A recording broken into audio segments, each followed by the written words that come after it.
bookkeeping and pay taxes. Everybody has to report their finances.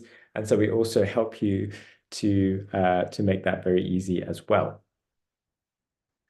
So our mission at Qonto is to create the finance solution that energizes SMEs and freelancers. And we put a lot of emphasis on this word energizes, because we really feel that what SMEs and freelancers need to do is to focus on what they love doing and what, is their livelihood, which is growing their business.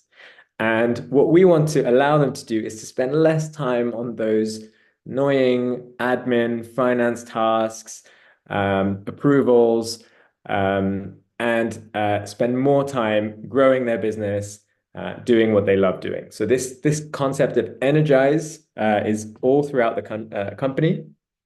And it also feeds into the way that we think about compliance and risk as well. So who are our customers? I sort of alluded to it earlier, but we have a few segments that we serve.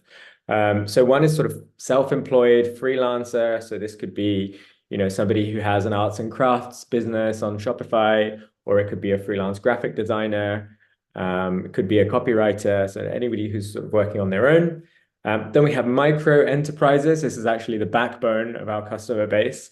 So this will be 1 to 9 person companies. So imagine like a small boutique consulting firm, or like a sort of a group of Uber drivers, something like that. Then you have SME, so small and medium-sized businesses. So small is from 10 to 49 people, and medium is from 49 to 250 people. So this could be startup founders. So for example, some of you may know Alan, the insurance company. That's one of our bigger customers. So they have several hundred people now, and they've grown up with us. And we do find that a lot of companies sort of start with us as, smaller startups, and then they grow with us. And, because we're a solution that really makes their life easy, they stick with us instead of going to one of the big traditional banks. So we also allow associations, which are charities. And something I'm going to talk about later is now you can actually open your company with Qonto. So you can register a company with Qonto, and you can get a bank account at the same time. And that's obviously very fruitful for, the people who want to start a business.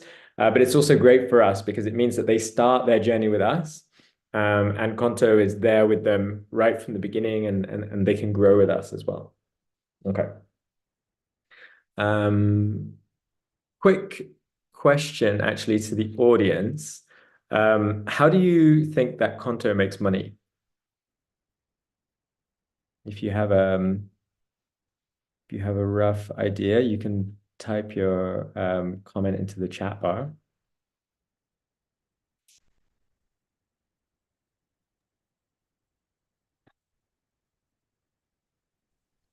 Don't be shy.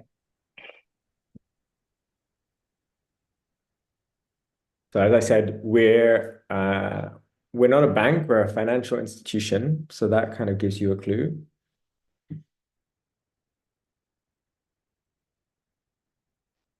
Okay, I'll tell you. The main way that Qonto makes money is not via interest, net interest margin, like a lot of banks do. So that would be the difference between what you pay out from savings and what you gain from lending money.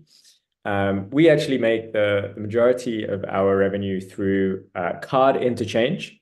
So that's when our customers spend with a Qonto card. A small portion of each transaction comes to us.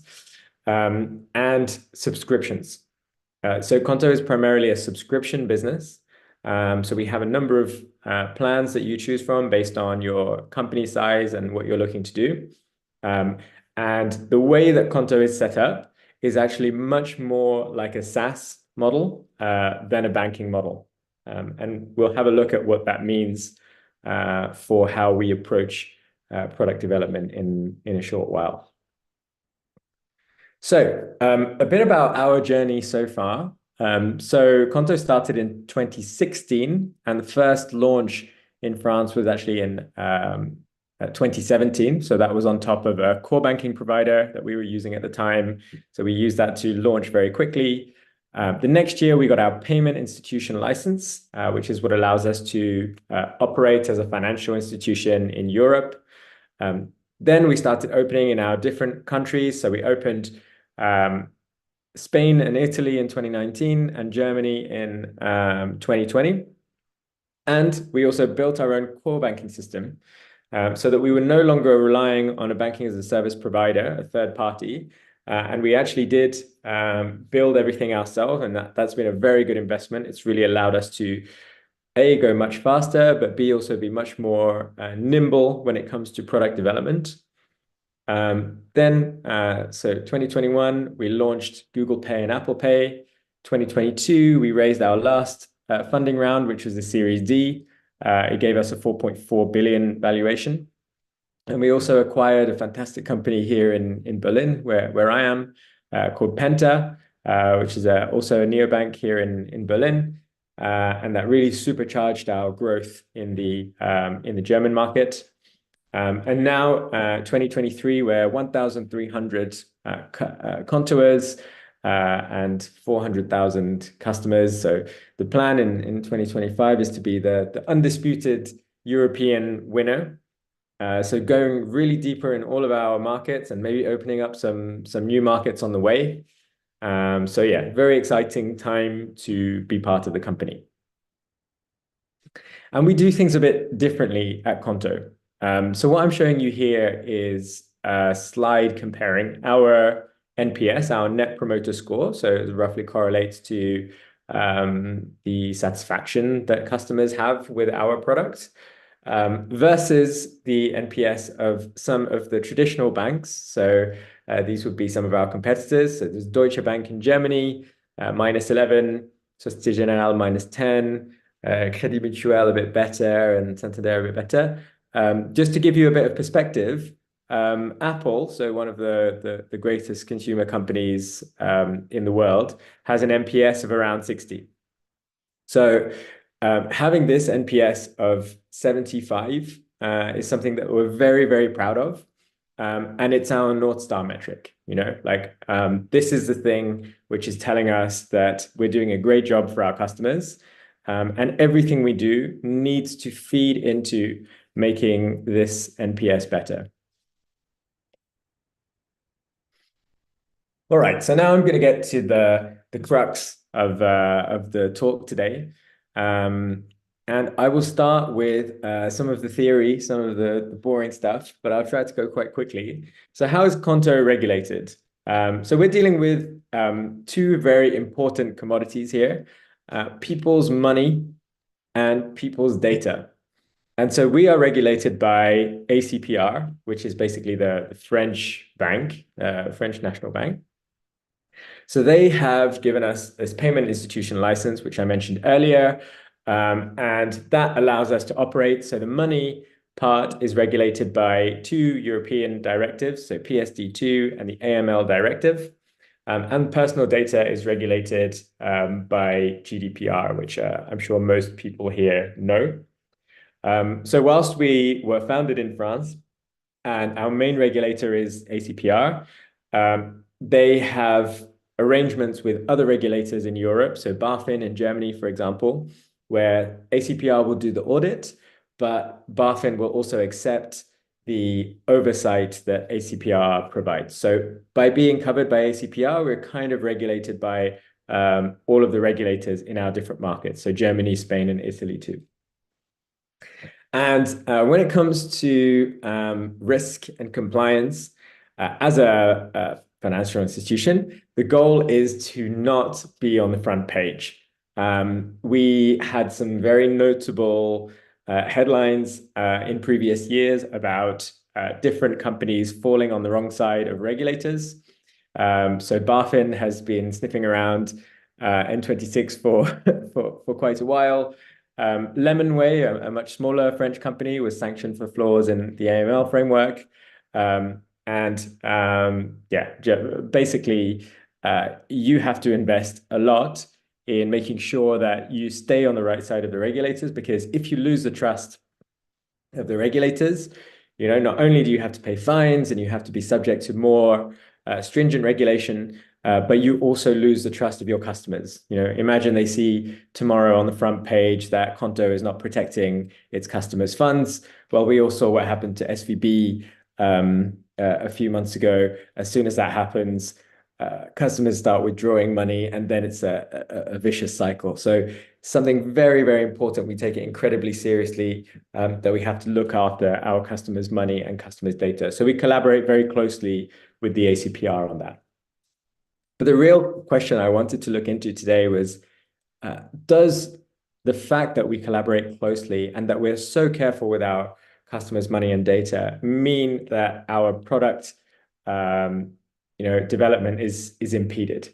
Does it mean that we develop less awesome value to our customers? And I want to show you, well, first let's start about the context here. So for starters, we're not a bank, as I mentioned earlier, and we're quite happy about that. So does everybody on the call know these two companies? So N26, I mentioned, B2C and B2B neobank in Germany, and Monzo is B2C and actually B2B neobank in the UK. So Andreas, it's Monzo in the UK. And so what these two companies have in common is that as they started growing very quickly, they went straight for the banking license route. So they decided that in order to continue their fast pace of growth, they needed to start monetizing their customers' deposits very heavily. And so they decided to become banks, and they were actually able to get banking license. But what we observed was that for both of those companies, they massively had to slow down product development, because now all of a sudden they were subject to such stringent regulations that it meant that they weren't able to innovate and produce great value for their customers as quickly as they wanted to.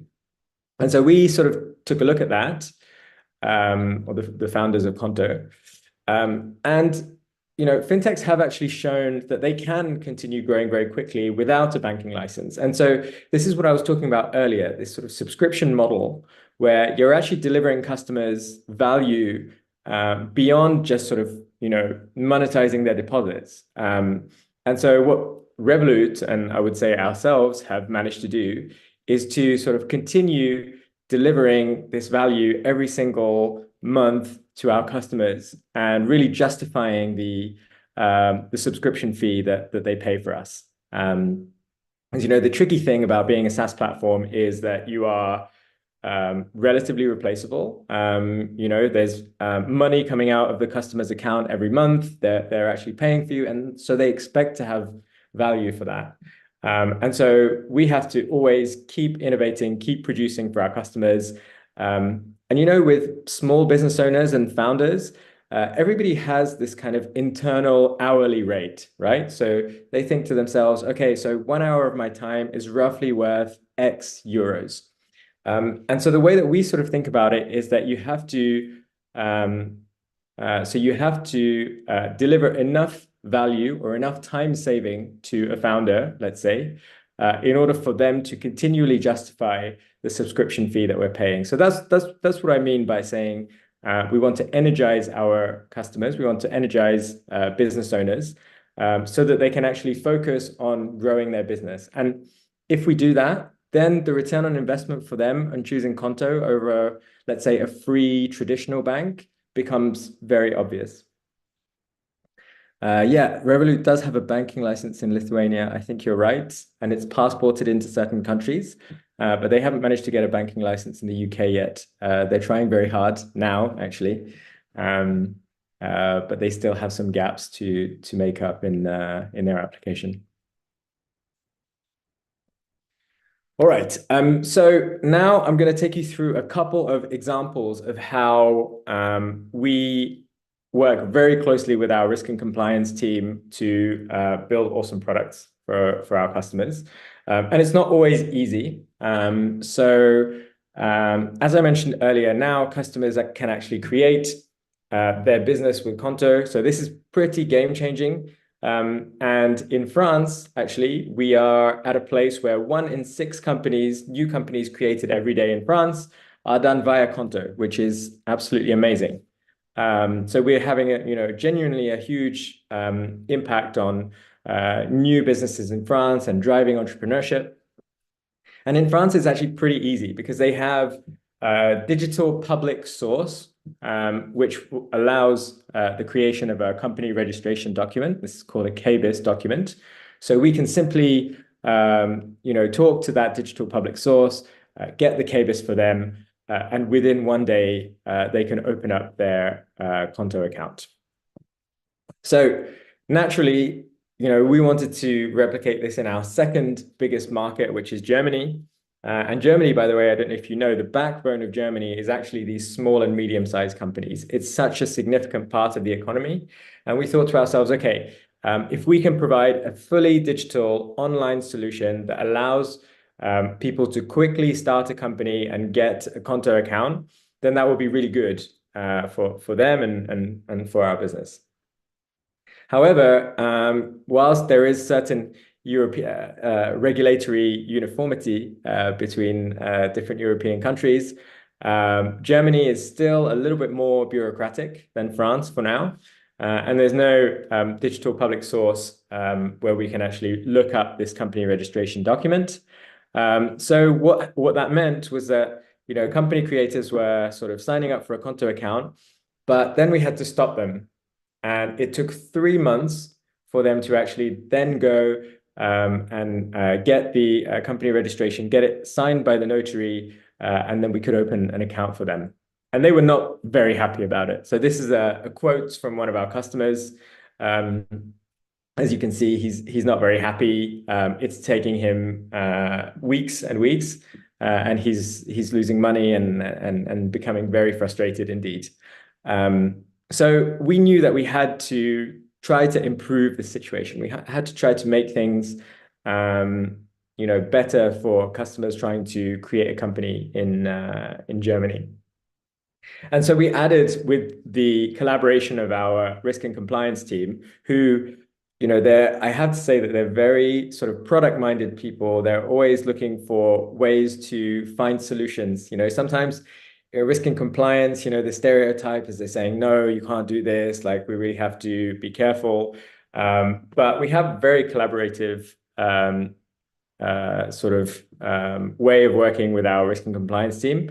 And so we co-created together this flow where when we open the account for the customer in Germany, they confirm that they're in the process of registering with the Handels register, with the register. So they don't have to give us the company registration certificate. They just have to show that they've paid for this process to start.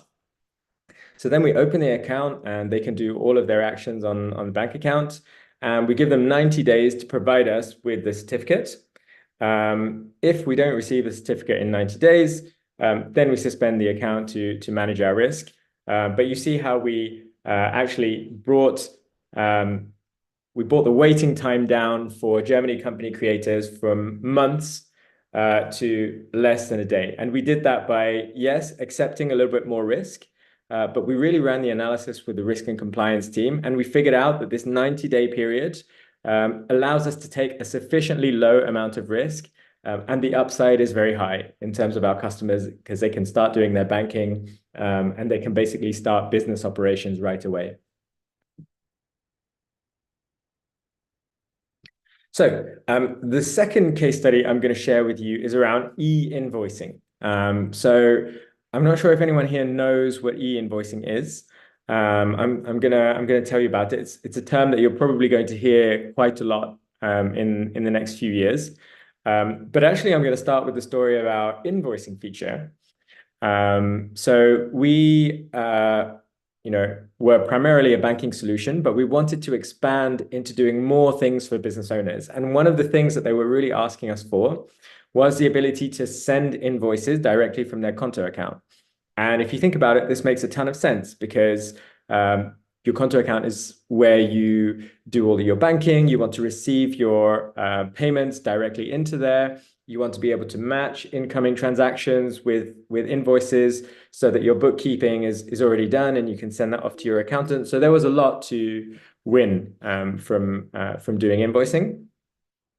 But whilst it was a much requested feature, when we actually released it, the uptake was very slow, the adoption. And there were a number of reasons why the adoption wasn't as fast. There were some missing features. Customers had some inertia when they were switching from other tools. We also put it on a slightly higher pricing plan. So there were a lot of reasons for this. Now I'm going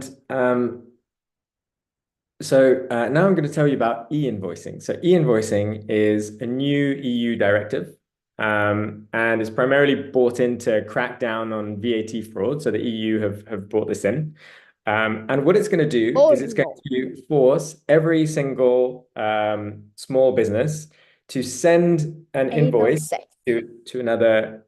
Sorry, I think somebody's not on So mute. somebody's unmuting him or herself all the time. Let's continue. Yeah, sorry. Yeah. So it's going to force every small business in Europe to send their invoices via a government-approved platform, so that the government can see the invoice, they can see the appropriate amount of tax that should be paid on that. So this is actually a seismic shift in invoicing in the invoicing landscape.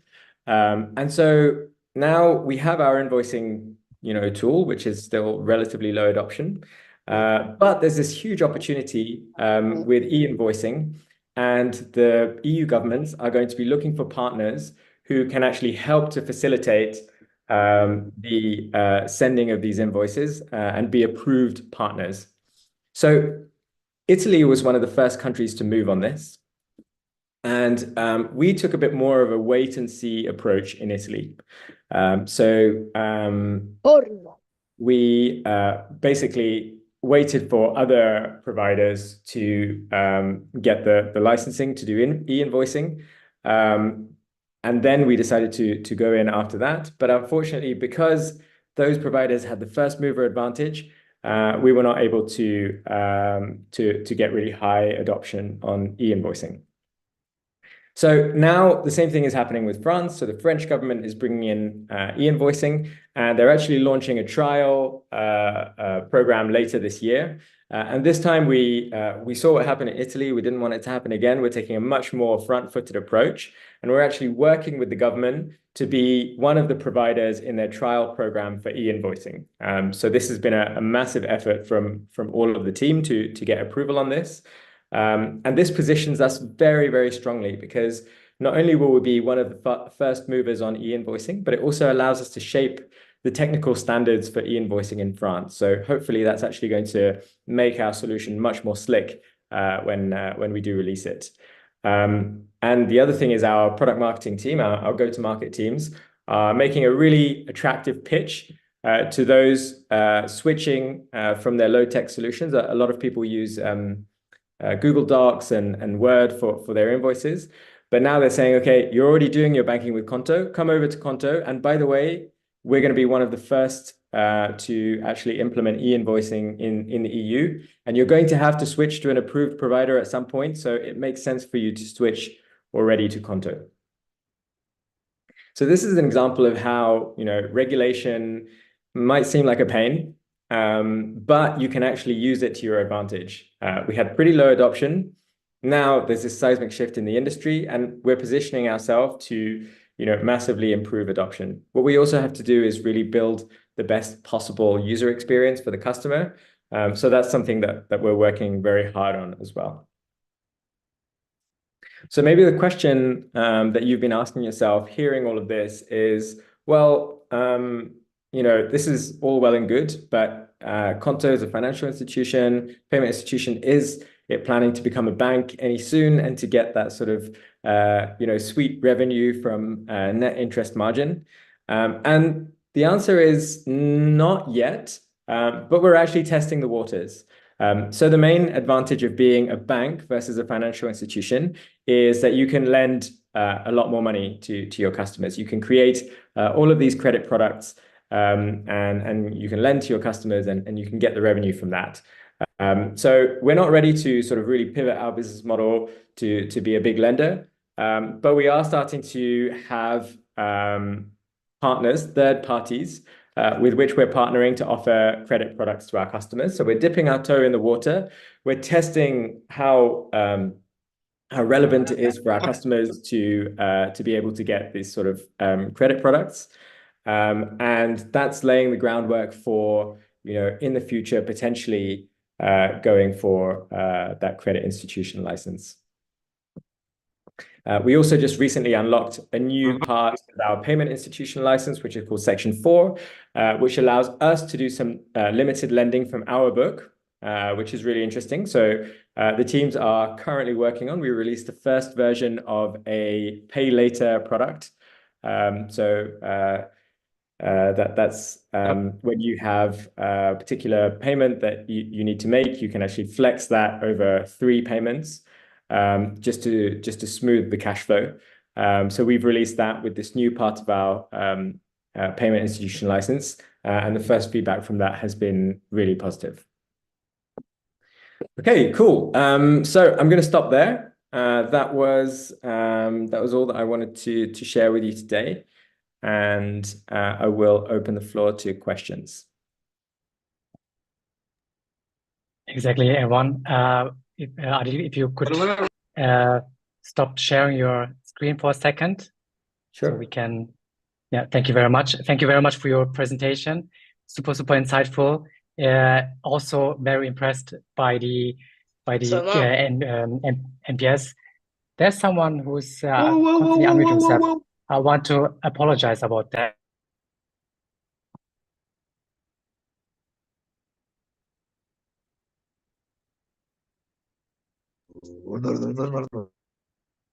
Dennis, I think you're muted.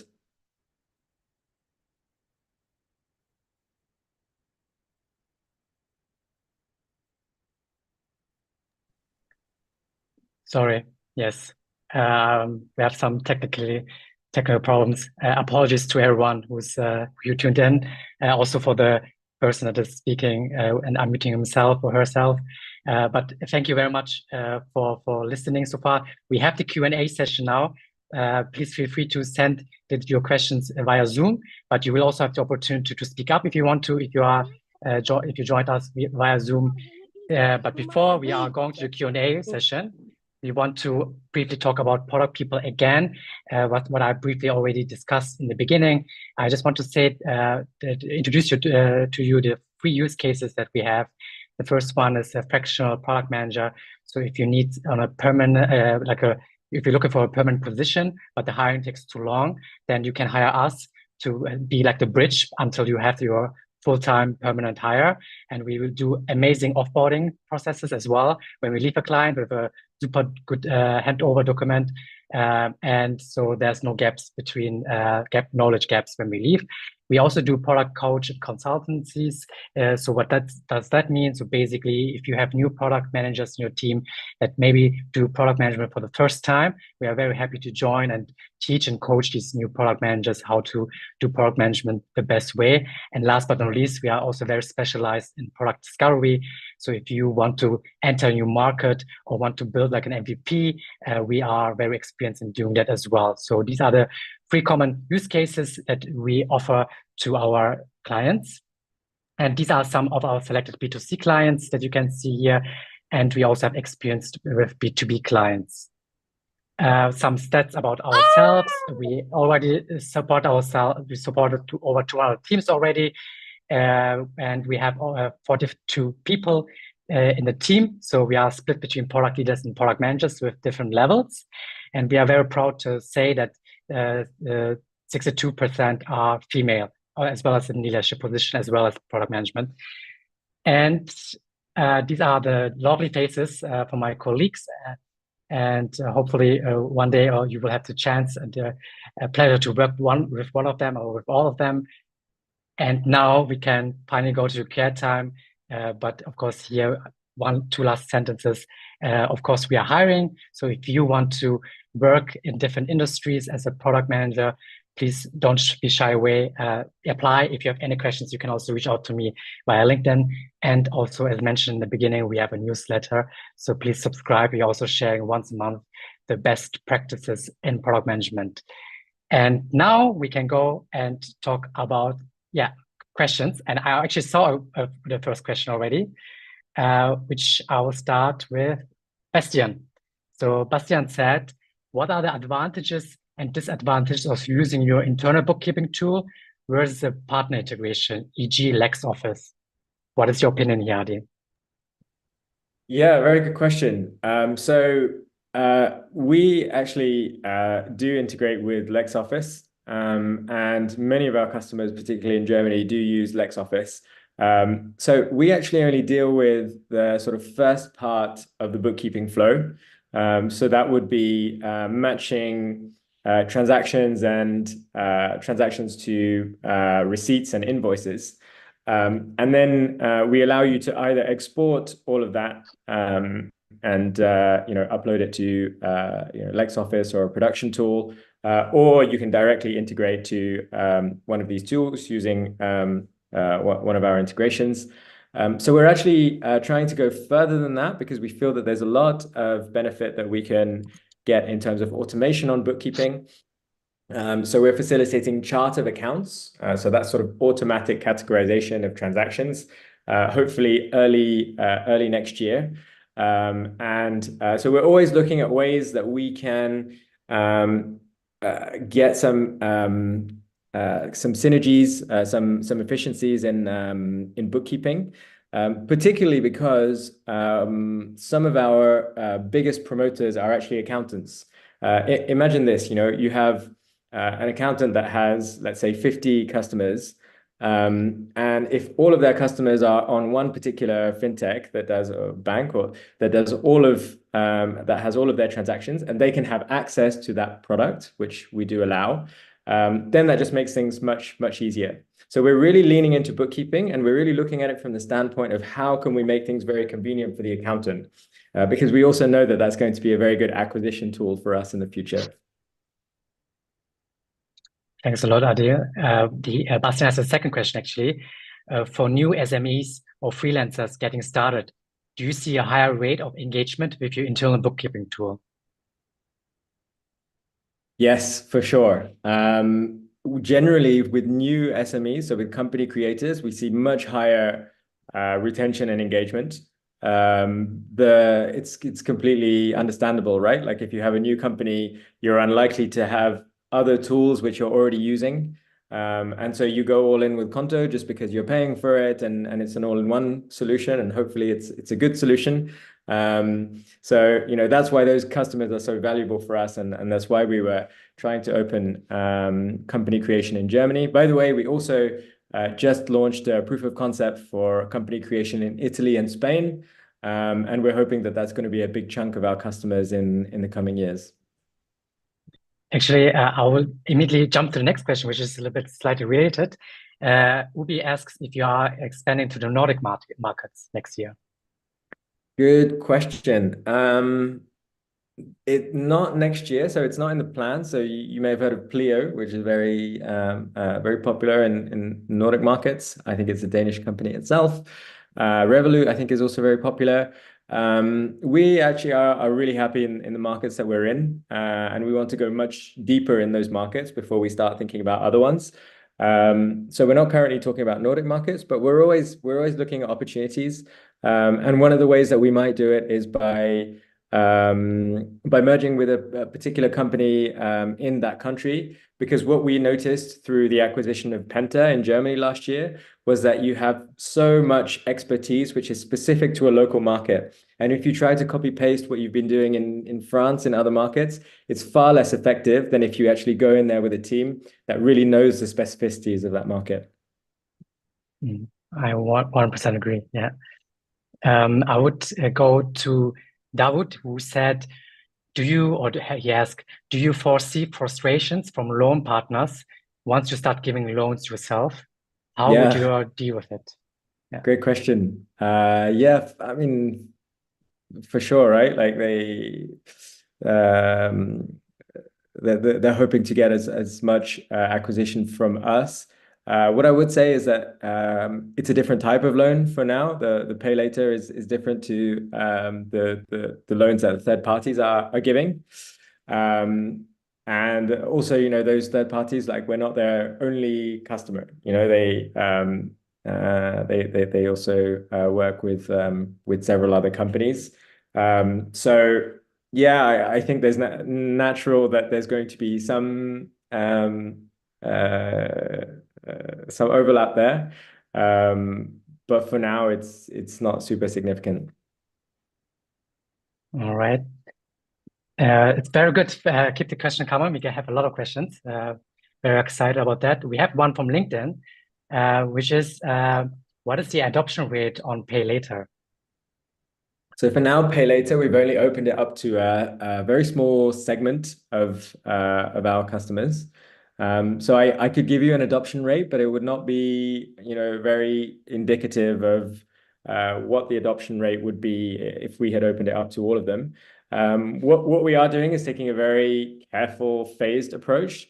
As you can imagine, it's our first lending product. So we need to make sure, actually, like one of the big reasons for taking a phased approach is actually to make sure that internally all of our processes and all of our controls are in place, so that we're not taking any risks with our customers' money. So that I know that uptake has been relatively good, but I couldn't give you a figure on the adoption in this very small beta cohort. Well, thank you. And we have two questions about personas that I would like to kind of group a bit together. The first one is, there are two main personas in SMEs, business owner and accountant. Whom do you focus on and why? Yeah, great question. So we actually split it up even further. I'd say we have 6 personas. I'll simplify it. There are 3 that we really focus on. So there's the business owner. So that could either be a micro business owner or a startup founder. Then there's the accountant, as we said, and those two have very different needs. But then there's also the finance or admin manager, who works for a particular company, let's say a company of 50 people, a startup, and they are the ones in control of the Qonto account.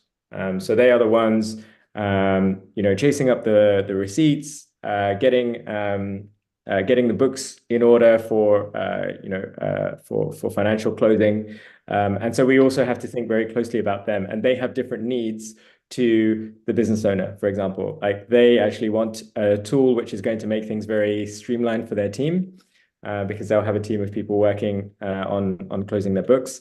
And so that is also a persona that we have to think of. What's most important? In reality, probably the business owner, because that's the one that we are really building for, and it's the majority of our user base. But as I mentioned earlier, each one has its own part. Like if we want to really crack the small segment, so that's like 10 to 49 people, which is many companies in Germany and other markets. Then we actually really need to get good at looking at the finance manager or the admin manager. We also need to look at employees of those companies. So, let's say at a restaurant, it's the chefs, right? Who they don't have any control over the Qonto account, but you give them a card so that they can make all of their transactions. So we also need to think about their interests, because if the solution doesn't work for them, then it's not going to work for the company. So you're right to have in mind that we have these different personas. Accountant is also a very important one. As I mentioned earlier, it's increasingly an important source of acquisition for us. So we need to make life as easy for accountants as possible. Thank you very much. Daud, I see your face now. Would you like to say something, or was your question answered, or would you like to? Maybe just a ask little something? bit follow up. First of all, thank you, Atlas, so much. Then, like, second part of my question, who do you focus more on? Is it as business owner, is it accountant, or is it, as you said, chefs, like in particular? Yeah, I guess like it's more the business owner. I mean, in the end, who's the decision maker? here. It has to be the business owner. So you have to build an amazing product which works for them. Then you have these sort of other indirect influencers of the decision, we need to also be wary of them too. Thank you very much. Thank you. And we will continue to stay with personas, because the next question from LinkedIn is, does the subscription apply to all personas that you just said, or is it intended for specific personas? Yeah, good question. So we have two types of subscription. So one is a solo subscription for freelancers, essentially. And that offers, sort of basic sort of banking, allows you to do some basic bookkeeping, invoicing.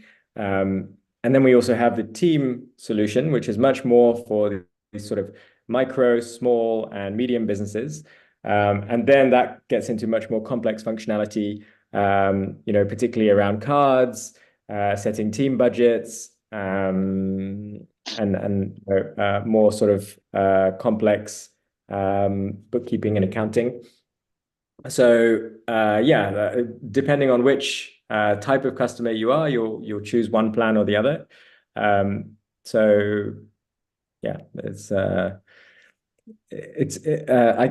If I had time, I would show you. If you have a minute, you can go on the Qonto website and check out our pricing.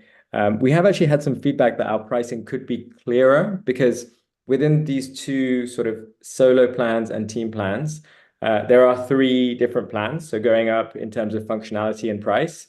And some people would like to see that simplified, but it's always a trade-off, right? Like if you create simple prices, then maybe there are going to be some people who need less functionality and end up paying more, or who need more functionality and would have been willing to pay less.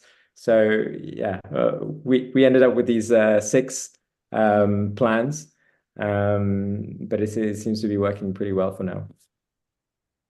Awesome. Yeah, it's always about the balance, I would say. We have 2 more questions, and both are from Andreas, and I think one of them is really exciting. I will leave that for the last. But before that, we stay with personas, actually, which is how do you stay connected to your personas/users to learn more about their needs? What are the best practices? Yes, we're actually we're fans of the continuous discovery method at Qonto. So if for those of you who don't know, that's a discovery method which was created by Teresa Torres in her book Continuous Discovery Habits. I really recommend that you read this book. It's amazing. And it's just how to get really close to your customers, how to understand very, very well your problem space and the lives of your customers. And it gives you a system to actually feed through all of their pain points, desires, wants, into what's called an opportunity table, opportunity solution tree. And so we really believe in this framework as a way to sort of understand our customers, think about potential ways to deliver value for them, validate all of the assumptions, and then actually prioritize features. So we try to have each PM having at least one touch point with a customer per week. And the way that we do that is that we automate the workflow of setting up interviews. If you think about it, like what's hard about speaking to a customer, it's actually the admin of setting up the interview. And so what we try to do is to basically create a workflow using a mixture of tools. We use one called Lemlist, Calendly, of course, to actually have automatically an interview set up every week with a customer. And then we get together at the end of every week to discuss insights that we learned from speaking to customers. So there's always this knowledge sharing going on between all of the different interviews that are taking place. So Teresa Torres, Continuous Discovery, I really recommend that one. Yes, we at Proud People also love it very much. So that's very good. We can also recommend it. There's one last question. It's a perfect wrap-up question, in my opinion, from Andreas again. How do you nurture a product-minded mindset within your organization, especially in the risk and compliance team? That's a very good question. I think a lot of it is down to the way that you hire and the kind of things that you assess when you're hiring people. I think we're lucky to have a pair of founders and a group of leaders who are, very pragmatic and who have sort of instilled this mindset within the company that, these are the type of people we want. We call this persona zero when we're looking to hire. Mhm. So we're really looking for people with, who are high agency. They have this sort of get shit done attitude. They don't say no. They always try to find the right answers. And then it's about creating the conditions for teamwork. So that means not bringing risk and compliance in 1 week before the release and asking them, is that okay? But actually getting them involved from the very beginning of the discovery process, because actually they can probably find creative ways for you to stay on the right side of things. Thank you very much, Adil, for taking your almost an hour, 30 minutes, 40 minutes, answering all the questions. It was super insightful. Again, thank you very much. I'm assuming people can also reach out to you on LinkedIn if they have any follow-up questions that we cannot now deal with or talk about. And I want to thank everyone who joined. Thank you very much. Again, apologies a bit for the kind of hiccups that happened here and there. And I'm hoping to see all of you again for our next live stream event. Please share the feedback with us if you have any. And yes, have a good Wednesday. Oh no, Tuesday actually, Tuesday evening. And yeah, see you soon. Bye. Thank you. Bye.